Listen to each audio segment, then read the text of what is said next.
bien, nous voici de retour donc pour la suite des événements. Donc, nous démarrons à présent la première session de l'Agora qui est consacrée au MOOC de BPI France Création, dédié au développement de l'esprit d'entreprendre des jeunes et qui est destinée aux professionnels de la sensibilisation et de l'enseignement à l'entrepreneuriat. Donc, pour cela, nous accueillons Nathalie Buzio, qui est coach entrepreneur, coordinatrice Paris EPA Île-de-France et qui est également enseignante et formatrice en entrepreneuriat. On va dire que les principales thématiques, les principales thématiques abordées par Nathalie sont le développement personnel, la dynamique d'équipe et le management. Et à nos côtés, Majid Yayaoui, qui est consultant en pédagogie à l'entrepreneuriat, qui est également enseignant, responsable du master et du bachelor entrepreneuriat et business développement de PSB Paris School of Business et également directeur de l'entrepreneuriat à la Web School Factory. Donc, ce sont les deux concepteurs de ce MOOC aux côtés de BPI France Création. Donc, ravi de vous accueillir, Nathalie, Majid. Donc, je vais vous laisser la parole pour présenter en avant-première le MOOC qui sortira au premier trimestre 2021. À vous. Merci, bonjour. Merci Naïla. Bonjour à toutes et à tous. Je crus comprendre qu'il y avait aussi les questions Klaxoon qui devaient être présentées. Oui, il y aura des questions Klaxoon également. Est-ce que on va les lancer tout de suite? Je ne sais plus quelles sont les questions. Vous les avez en tête? On est en direct, hein, c'est les joies du live. Hein. Vous demandez de lister les mots-clés des freins lors de la mise en place d'actions de sensibilisation des jeunes à l'entrepreneuriat pour la première question. Voilà, donc en fait, on va refaire le même exercice que ce matin, ça c'est pour les participants.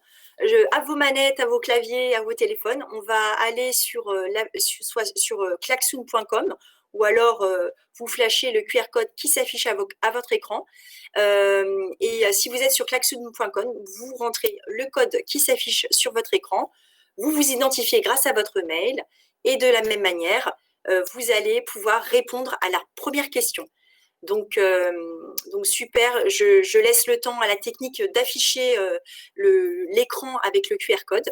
Et donc, la première question, effectivement, c'est quels sont les freins. C'est ça, hein, Majid? Tout à fait. Tout à fait. On leur demande de lister les mots-clés qui font référence aux freins lors de la mise en place d'actions de sensibilisation des jeunes à l'entrepreneuriat. Super. Donc, on laisse le temps aux participants de se connecter pour pouvoir ensuite avoir le nuage de mots. Du coup, je me connecte aussi sur un autre écran pour pouvoir également voir le nuage de mots qui se forme au fur et à mesure. Donc, quelques petits instants, hein, le temps de switcher, de pouvoir se connecter et répondre à la première question.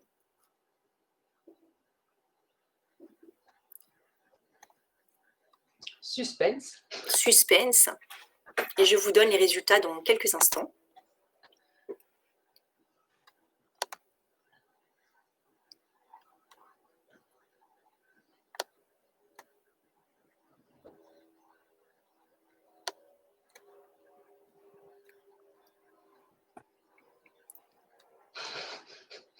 On attend avec impatience. On peut faire peut-être quelques suppositions. Alors, les premiers résultats, les amis. Alors, on a professeur, on a temps. Le temps. Le temps. On a l'argent, les bagages, les créneaux, manque de créneaux, confinement.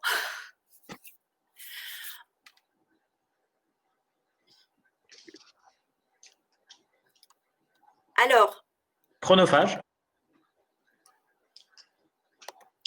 Vous avez entendu tous mes petits commentaires? Temps, bagage, créneau et confinement. Voilà, il y avait alors le temps, le manque de temps, l'argent, les créneaux horaires, le confinement, chronophage, écoute, a priori, ressources, voilà. Voilà, le sujet du financement revient quand même quelques fois. Voilà, c'est surtout voilà, le manque de temps aussi. Hein. Oui. Voilà, donc La confiance commence à prendre aussi de l'ampleur dans les citations. Oui. Donc, ce sont des points qu'on va pouvoir aborder par la suite. Tout à fait. Donc, il y a aussi une deuxième question, Naïla. Oui, alors il y a une deuxième question sur l'intérêt que trouvent les enseignants, enfin les professionnels, les participants d'ailleurs des JOP, hein, tous les professionnels qui se connectent, quel intérêt justement à mettre pour vous, quel intérêt de mettre en place des actions de sensibilisation auprès des jeunes. Donc je laisse pareil la technique mettre l'écran avec le QR code, le code de connexion sur klaxoon.com et je vous laisse répondre également. Donc, on leur demande de lister les mots-clés. C'est ça. En référence à pourquoi sensibiliser les jeunes à l'entrepreneuriat, quel intérêt pour vous?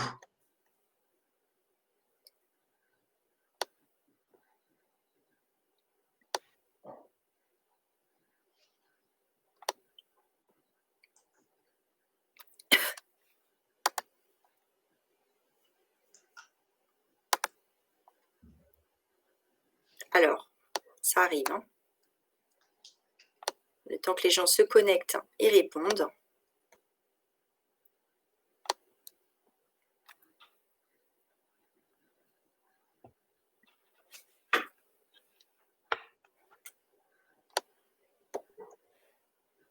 Pour l'instant, je ne vois rien, en tout cas, de mon côté.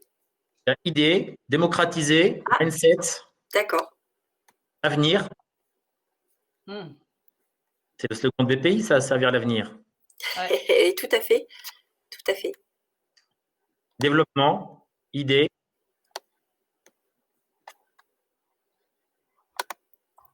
Est-ce que le terme citoyenneté va reprendre un petit peu d'ampleur? Insertion. Compétences.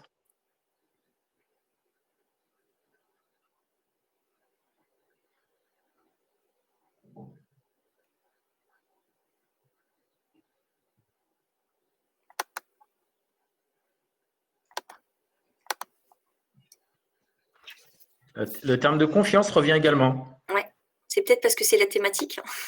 Exactement. Ouais. À la fois un frein, à la fois un levier. Ouais. Ou de la difficulté à la mettre en place. Ou Tout à fait, oui. En tout cas, c'est ça bouge vite. Hein.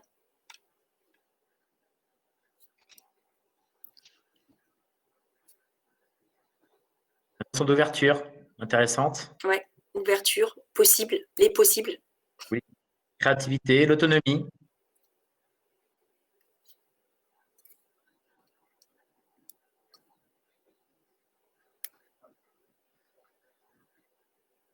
Mais avenir est vraiment en gros quand même. Avenir et ouverture. Insertion, développement. Ouvrir vers le champ des possibles, les amis. Ferme. Pour Nathalie, ça.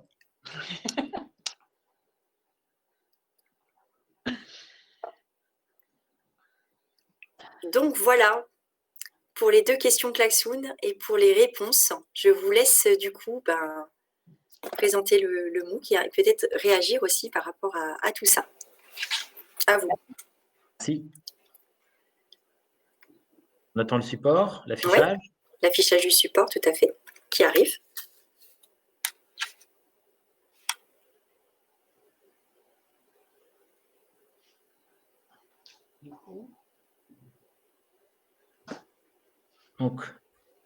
Donc, ce MOOC a été voulu pour vous, enseignants, et on l'a remarqué tout à l'heure dans les commentaires qui ont été évoqués sur le klaxon, la notion de temps. Donc, dans certains programmes, il peut y avoir un volume horaire dédié à l'entrepreneuriat qui peut être assez court, d'une demi-journée, d'une journée entière, voire même dans certaines filières, l'entrepreneuriat a pris, je dirais, une grande place avec un volume horaire qui peut être dédié d'une quinzaine d'heures, une vingtaine, une trentaine d'heures. Donc, et l'idée, c'est de ce MOOC, c'est ça, c'est vraiment de s'adapter en termes de contenu, de modalités pédagogiques à des formats assez courts jusqu'à des formats plus longs. Quelle que soit, je dirais, l'appétence, l'acquaintance je dirais, pour le thème de l'entrepreneuriat, à la fois pour l'enseignant et pour les élèves. Donc, sur un public assez hétérogène, On peut démarrer dès le collège, fin du collège, 4e, 3e, et progressivement sur le lycée général, lycée professionnel, enseignement supérieur, tant sur la partie BTS, UT, DUT, mais également licence professionnelle et plus globalement, je dirais les jeunes d'une vingtaine d'années qui sont aussi dans la volonté, je dirais, de donner du sens à ce qu'ils apprennent. Et donc, cette pédagogie permet aussi de sensibiliser des jeunes en école de commerce, école d'ingénieurs qui aussi essayent d'insuffler cet esprit entrepreneurial.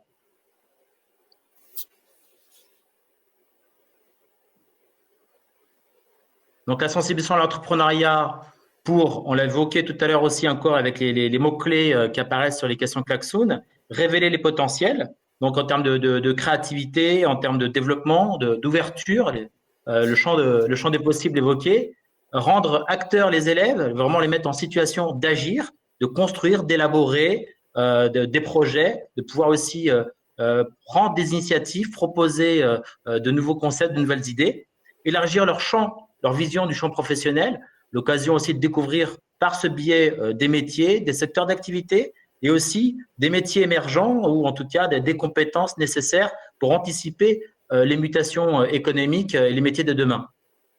Découvrir une nouvelle voie qui peut être l'entrepreneuriat sans forcément l'opposer au terme de salariat.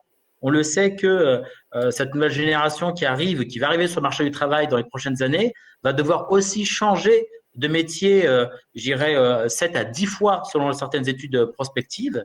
Donc, c'est aussi cette notion d'agilité, de compétences transversales qui vont leur permettre, je dirais, d'évoluer progressivement, je dirais, d'un secteur à l'autre et d'un métier à un autre. Mais c'est aussi une action éducative spécifique. Alors, tout à fait, parce qu'en fait, on est sur une démarche en fait itérative. Donc, ce n'est pas ce qui est le plus commun. On travaille en groupe. Et là, en fait, les élèves que vous pouvez avoir sont plus ou moins habitués, on va dire, à ça. Ce qui demande aussi, quand on met en place ce type d'action, une grande capacité d'adaptation, que ça soit de votre côté ou de la leur.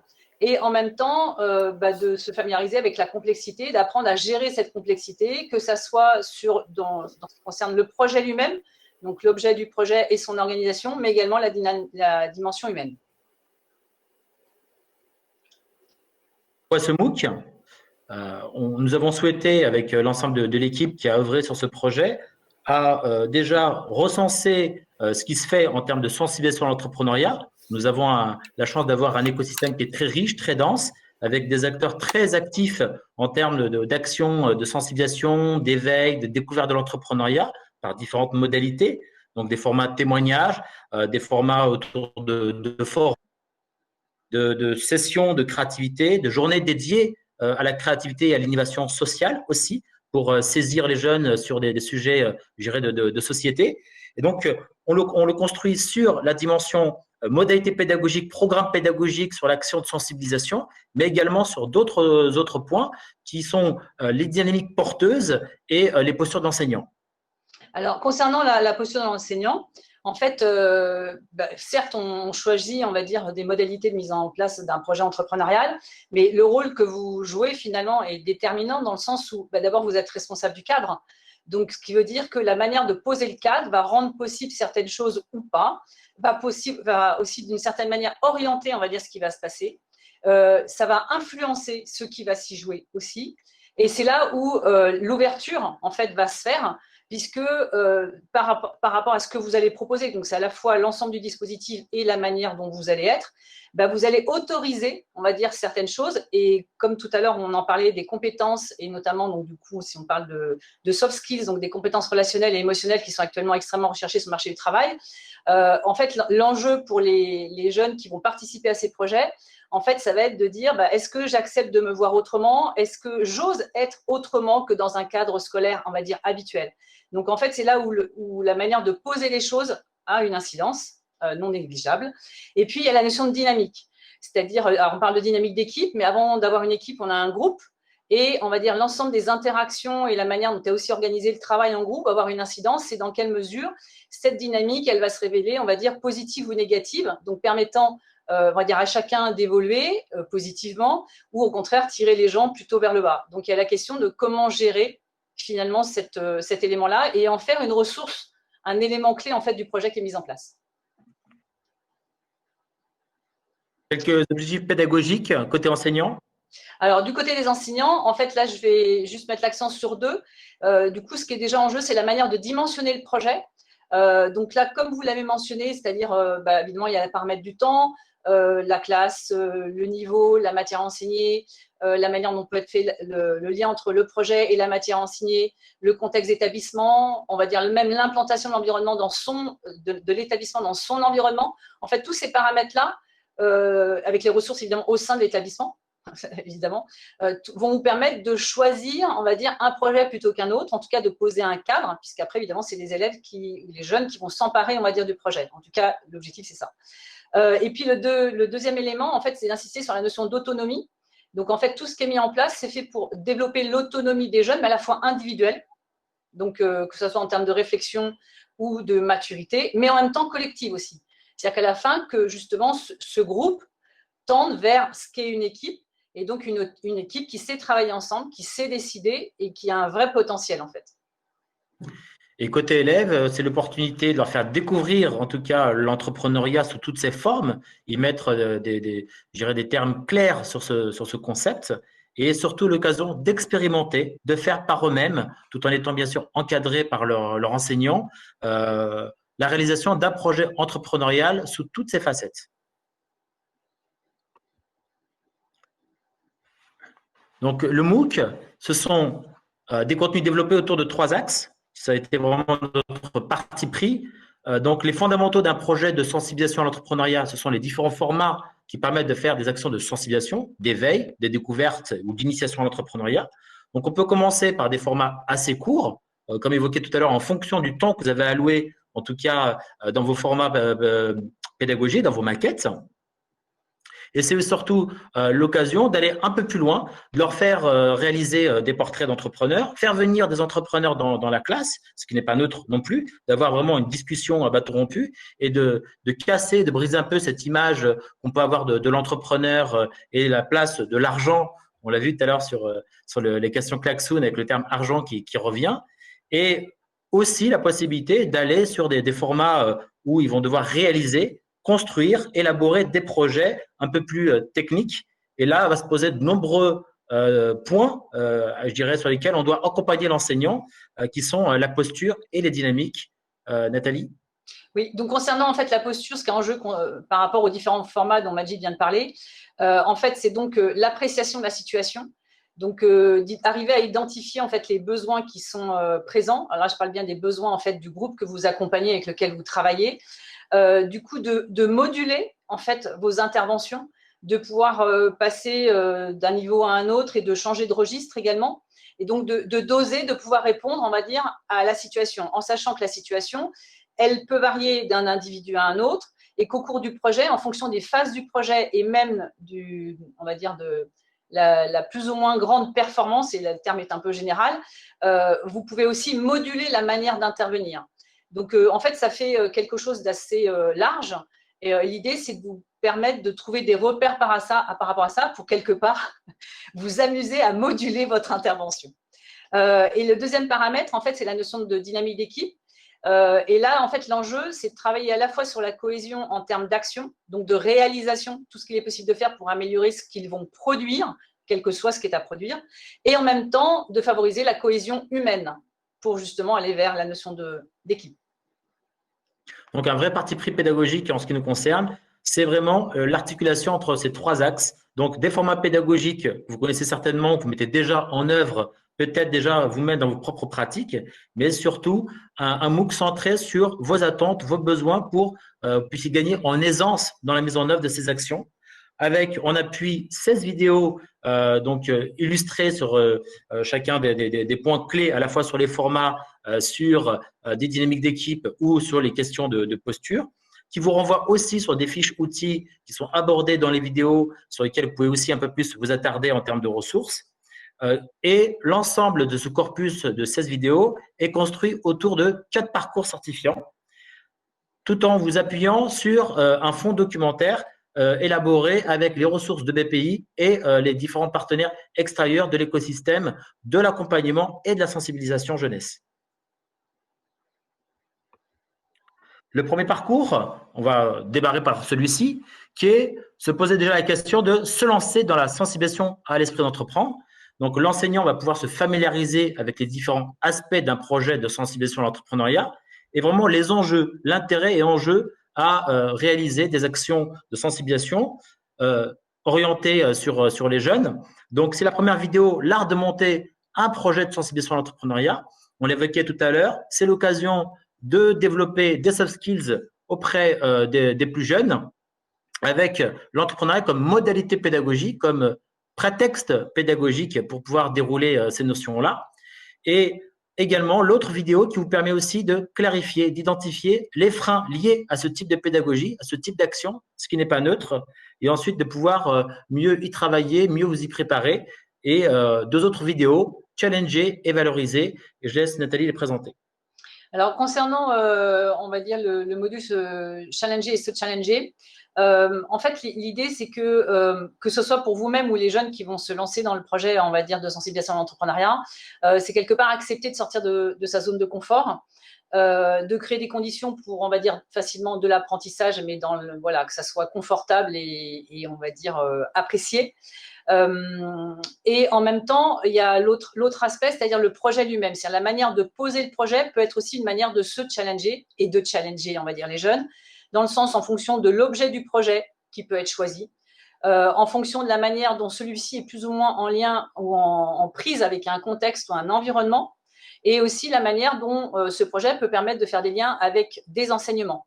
Donc, en fait, on a un même objet, mais en fonction de la manière de tisser des liens à différents niveaux, en fait, le challenge va être de plus en plus, on va dire, élevé, que ce soit pour vous-même ou pour les jeunes.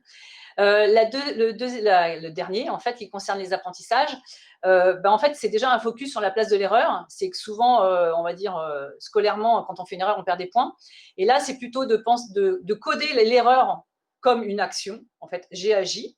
Et dans quelle mesure ce que j'ai fait est plus ou moins pertinent, appréciable, répond aux objectifs que je m'étais fixés ou que nous étions fixés, parce que nous faisons partie d'un collectif, et du coup d'avoir un retour par rapport à ça. Et l'idée, c'est de pouvoir progresser par rapport à ça. Donc, c'est là où les pairs peuvent jouer un rôle pour pouvoir apprécier dans quelle mesure ce que j'ai fait est plutôt pertinent, mais aussi l'environnement. Alors, on pourrait parler d'écosystème, donc plus largement, ça peut être un retour sur l'extérieur, c'est la manière de présenter aussi ça à quelqu'un d'extérieur ou d'avoir un point de vue, quelles que soient les phases du projet, peut permettre d'avoir un autre regard. L'ensemble de ces étapes, en fait, va construire l'apprentissage. Et du coup, on n'est plus sur un temps spécifique, même s'il est possible aussi d'organiser un temps spécifique, on va dire, de valorisation des apprentissages. Donc, pareil, ce premier parcours s'appuie aussi sur des fiches outils sur lesquels vous serez, je dirais, entre guillemets, interrogé pour la certification de ce premier parcours. Il y a une question dans le chat qui peut aussi nous éclairer. Quelle complémentarité avez-vous imaginé entre ce MOOC et ce que proposent déjà les structures opérateurs dédiées à la sensibilisation à l'entrepreneuriat des jeunes? Donc, on l'évoquait tout à l'heure. Nous sommes, entre guillemets, axés à la fois sur les modalités donc, du contenu de sensibilisation, ce que nous proposons au travers aussi de quelques outils, de quelques fiches méthodologiques pour mettre et mener des actions de sensibilisation. Donc ça, c'est ce que nous faisons, mais c'est ce que font aussi de nombreux opérateurs, c'est vrai. Parce que de ce côté-là, nous n'avons rien inventé, ce sont des formats classiques. Et là où nous avons vraiment axé, je dirais, nos efforts, c'est surtout sur l'accompagnement de l'enseignant à mettre en place une telle pédagogie, ce qui n'est pas neutre, et ce que ça induit sur ces changements de posture, sur sa façon d'enseigner et de transmettre. Nathalie, je te laisse compléter si besoin. En fait, après, j'allais dire, on n'a pas eu le temps d'examiner tous les liens possibles, mais je pense qu'un contenu comme un autre permet de se questionner en fait mutuellement et peut-être d'examiner en fait les zones qui sont éclairées et puis en même temps ce qui est laissé dans l'ombre et ce qui mériterait d'être approfondi. Ce qu'on propose là, en fait, c'est une première étape et en gros, c'est pas une fin en soi. Donc, en tout cas pour moi, je trouve que ça peut être enrichi. Et du coup, avec vos retours ou les questionnements, ça permettra aussi d'avoir des pistes d'enrichissement indépendamment ou avec ce que nous, on peut avoir comme, on va dire, avis. Donc, ce sont vraiment des ressources, hein, c'est comme ça qu'il faut les voir. Si vous êtes déjà, vous, entre guillemets, un peu aguerris en termes d'action de sensibilisation peuvent venir juste aller récupérer des outils, telle vidéo qui vous intéresse sur la valorisation, comment débriefer, comment valoriser les apprentissages à l'issue d'une action de sensibilisation, ce qu'on a parfois rarement le temps de faire ou qui n'est pas prévu dans notre déroulé. Voilà, donc c'est vraiment à la carte et c'est ça qui peut, je pense, être intéressant pour nous. L'idée, en fait, c'est qu'à travers ce premier module, qui peut paraître assez court, en fait, finalement, il peut être utilisé à tous les stades, en fait, de montage de projet, entre guillemets, puisque c'est un moyen de lire le contexte et de développer une agilité, en fait, d'intervention. Donc, ce premier parcours, pour répondre à la question de Alia, là, dans le chat, y a-t-il des parcours qui offrent des certifications pour les enseignants? Chacun des parcours, en tout cas, propose un premier niveau de certification. Donc là, le parcours 1, avec l'ensemble des 4 vidéos et des fiches outils qui servent vraiment de fond documentaire, puisque vraiment c'est tout un ensemble derrière, est soumis à un petit quiz vous permettant de vérifier je dirais la montée en compétences et en tout cas la compréhension des différents thèmes abordés et qui est soumis à certification. Le deuxième parcours, donc celui-ci en termes de construction, il s'appuie déjà comme des poupées russes sur le socle du parcours 1 et vient s'enrichir de 5 nouvelles vidéos et qui vous permet de maîtriser les fondamentaux de la mise en place d'actions d'éveil et de découverte de l'entrepreneuriat. Donc, vos premiers formats de sensibilisation. Donc, en plus du premier format qui vous permet vraiment de contextualiser, de comprendre les enjeux de la sensibilisation à l'entrepreneuriat et ce que ça peut induire pour vous en termes de changement de posture et de pédagogie. Là, on vous propose déjà les premiers formats, comme on l'évoquait tout à l'heure, formats que vous connaissez déjà et que nombreux acteurs opèrent déjà dans l'écosystème. Donc, des formats témoignages, des formats vidéo, des formats rencontres avec des entrepreneurs, que ce soit in situ je dirais en classe ou aller au devant en visite d'entreprise. Donc, ce sont différents formats assez légers, assez simples à mettre en œuvre, qui vous permet aussi d'avoir un temps court d'une demi-journée en termes de format et d'adapter le contenu en fonction de vos contraintes, à la fois de vos publics et de volume horaire.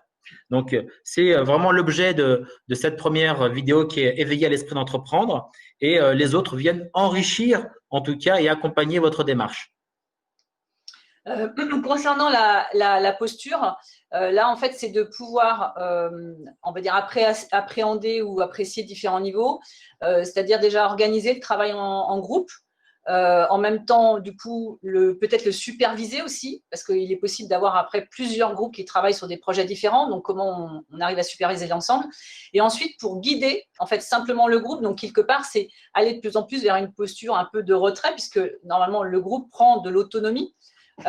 Et puis en même temps, donc il y a guider et challenger. C'est-à-dire comment après, vous pouvez, on va dire, les challenger, quelle que soit, on va dire, la phase ou l'objet du projet. Et puis de l'autre côté, il y a la notion de dynamique d'équipe, où là, en fait, ce qui va être en jeu, c'est de travailler sur les deux axes, c'est-à-dire la cohésion technique, donc là, on revient sur la notion de performance, on va dire de capacité à réaliser ensemble, et sur la dimension humaine. Et là, on peut un peu, on va dire, aller un peu plus loin dans le sens où déjà, il y a des compétences qui sont liées à chaque individu, dans quelle mesure l'évolution du comportement ou favoriser certains types de comportements individuellement vont aider le collectif. Et deuxièmement, du point de vue du collectif, arriver à identifier les éléments qui vont faire qu'il va bien fonctionner, que ce soit en termes de vision, de règles, de décision ou de régulation, parce qu'il y a aussi à prévoir des temps de régulation, parce que la démarche n'est pas linéaire. Tout comme la vidéo s'initie à la gestion de projet qui vous donne aussi les quelques premiers outils pour pouvoir mettre vos élèves en mode projet rapidement avec des outils d'organisation interne au sein de l'équipe et vous aussi des outils de supervision de l'état d'avancée, en tout cas des travaux et de la mission confiée. Donc, tout comme le parcours 1, parcours 2 s'appuie aussi sur des fiches complémentaires et est soumis aussi à certification. Donc, parcours 1, parcours 2. Là, nous arrivons sur le parcours 3 qui, lui aussi, s'appuie sur le parcours 2 et vient l'enrichir de 5 nouvelles vidéos. Et là, les élèves vont pouvoir imaginer un produit, un service répondant à un besoin identifié sur un marché et vont s'interroger sur la dynamique du secteur et les attentes des consommateurs. Donc là, ils vont pouvoir commencer à esquisser. C'est vraiment le terme que nous avons voulu, je dirais, utiliser. On n'est pas forcément dans la construction d'un projet complexe avec la dimension financière, juridique, mais c'est vraiment, je dirais, la faisabilité, l'opportunité entrepreneuriale en étant observateur de son marché, en s'intéressant à un secteur d'activité, à sa dynamique, en essayant de comprendre le comportement du consommateur qui évolue. On l'a bien vu là avec cette pandémie, notre rapport à la consommation, notre rapport au temps, notre rapport au local, notre rapport à la culture est complètement chamboulé. Donc, c'est ça qu'on voudrait, je dirais, amener en tout cas dans ce type de projet. Donc, ils vont travailler sur une problématique entrepreneuriat, sur la recherche de l'idée, sur l'étude du marché, la compréhension de la cible, donc côté consommateur avec les segments, et construire le potentiel de son projet en mode puzzle. C'est la manière pour nous d'introduire la notion de Lean Canvas et de Business Model Canvas, de manière très simplifiée, très schématisée, mais sur lesquelles vous pouvez aller plus loin si nécessaire, sur des outils plus complets et qui vous permettent vraiment de donner une vision d'ensemble, je dirais, aux élèves de la démarche entrepreneuriale et du phasage de la construction d'un projet. Et là, le projet, le parcours 3, qui est assez complet. Celui-ci, parcours 3 en termes de volume horaire, une vingtaine d'heures en face à face est tout à fait, je dirais, envisageable et suffisant, en tout cas, pour les faire travailler sur ces différentes étapes de réflexion et d'élaboration d'un projet entrepreneurial avec la dimension marché, la dimension créativité, la dimension business model pour comprendre la dynamique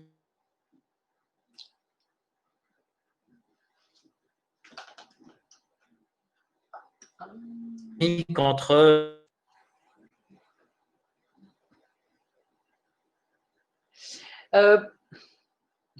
donc, pour comprendre la dynamique, Majid? Oui, je pense que Majid, je remets ma caméra du coup. Majid, petit souci de connexion à mon avis, donc j'espère qu'il va pouvoir se reconnecter. Mais voilà, Majid de retour. Pardon. Super. Oui, non, mais voilà, on avait compris. Nous sommes en live. On te laisse. Donc, on était sur la partie esquisse de projet, sur le projet entrepreneurial avec la dimension créativité, marketing. Et on va commencer à aborder de manière assez simple, assez compréhensive, les enjeux comptables financiers en termes de coûts et de rentrée d'argent pour essayer de schématiser un petit peu la dimension financière, la traduction de la stratégie marketing avec le projet en mode puzzle et qui présente un peu le business model Canvas. Sur la partie réalisée, l'ambition est un peu plus forte. C'est vraiment d'approfondir et d'aller un peu plus loin sur l'analyse marketing avec, pourquoi pas, l'élaboration de personas, sur vraiment une ambition un peu plus forte sur vraiment l'étude de marché et la compréhension, je dirais, des consommateurs, sur l'élaboration de l'offre aussi dans la construction. On peut leur demander très loin sur l'esquisse, pourquoi pas d'une application, d'un petit site internet, etc., en fonction je dirais, de leurs compétences, de leur niveau et du temps qu'on a aussi à consacrer à ce type de projet, et les ressources aussi sur lesquelles on peut s'appuyer en termes d'accompagnement. Et vraiment, la différence, ça va être, je dirais, une attente plus forte sur la dimension financière en termes de chiffrage, où là, on va essayer vraiment de construire les tableaux financiers avec la notion de plan de financement qui va éclairer sur, je dirais, la faisabilité financière en termes de projet, besoins ressources, et également la partie rentabilité, donc vraiment que les élèves comprennent en termes de chiffre d'affaires la construction d'un tableau de vente et les enjeux aussi de trésorerie et de flux de rentrée et de sortie. Donc voilà, ça c'est une ambition un peu plus forte sur la partie financière où là, une trentaine d'heures en face à face peut tout à fait convenir sur ce parcours plus ambitieux que le parcours 4. Je n'ai plus le visuel à l'écran.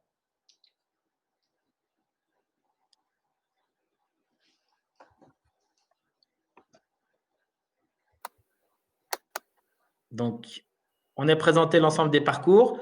Donc, comme évoqué, chaque parcours est soumis à un quiz pour la certification.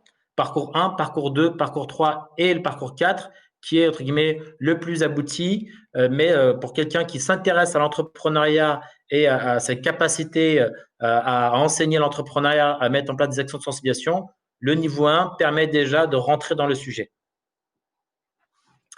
Je ne sais pas si on a des questions, Naïla?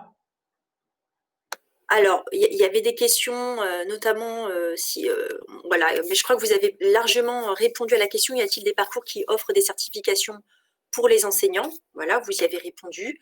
Beaucoup de commentaires positifs et d'encouragement, en tout cas. Donc, je pense qu'on va clore cette session de cette manière-là. J'ai le dernier message du chat de Leïla Zougari, intéressant. Nous travaillons en lien avec les conseillers pédagogiques des étudiants que nous accompagnons. Ce MOOC leur sera utile. Point d'exclamation. Donc voilà, on va clore sur cette note positive cette session. J'espère que vous serez très nombreux, en tout cas, à vous préinscrire dès aujourd'hui dans la partie, comme je vous le disais tout à l'heure, boîte à outils, ou même sur le carrousel de la homepage, on a directement justement le MOOC et une petite vidéo d'intro justement qui présente plus avant le MOOC. Donc, je vous invite dès maintenant à vous préinscrire. Et puis, eh bien, on va bâtir et faire évoluer le MOOC pour coller bien sûr à la réalité, c'est ce que j'étais en train de répondre à des participants sur le chat également, pour coller à l'évolution de l'entrepreneuriat, puisque ça évolue très vite. Donc merci beaucoup Nathalie, Majid, et alors on reste ici au même endroit, donc on n'a pas besoin de switcher, et après juste quelques secondes, je vais accueillir Guillaume Malvoisin sur le business plan. Merci Nathalie, merci Majid. Merci.